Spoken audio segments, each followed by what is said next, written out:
తెలంగాణ రాష్ట్రంలో గడిచిన 10.5 సంవత్సరాలకు పైగా ఇంతవరకు రేషన్ కార్డు లేదని ప్రజలందరూ కూడా అప్లికేషన్స్ పెట్టి చాలా ఇబ్బందులకు గురవుతున్నారన్నారు.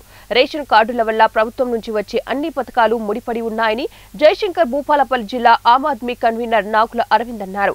రేషన్ కార్డు లేకపోవడంతో ఆరోగ్యశ్రీ కూడా చెల్లుబాటు కావడం లేదన్నారు. రేషన్ కార్డులు పేద ప్రజలకు అందని ద్రాక్షగా మిగిలిపోయిందన్నారు. ఈ రాష్ట్రంలో దొంగ రేషన్ కార్డులు కూడా ఉన్నాయని వాటిని కూడా సర్వే చేయించి తొలగించాలన్నారు.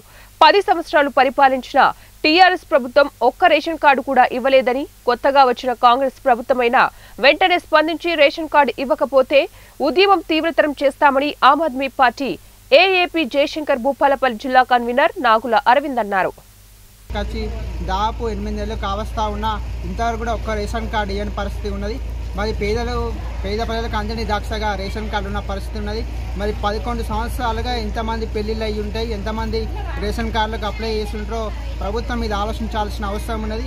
ప్రభుత్వం రేషన్ కార్డు సమస్య చాలా చిన్నదైన సమస్య అయినా కూడా ప్రభుత్వం పేద ప్రజలకు మరి అన్ని కార్యక్రమాలు దూరం చేయాలనేటువంటి పన్నాగంతో ఈరోజు రేషన్ కార్డు ఇవ్వడం లేదనేది మాకు స్పష్టంగా అర్థమవుతా ఉంది. మరి రేషన్ కార్డు ఇస్తేనే మరి బియ్యం వస్తేనే అన్ని ప్రభుత్వ కార్యక్రమాలు కావచ్చు, ప్రభుత్వ పథకాలు కావచ్చు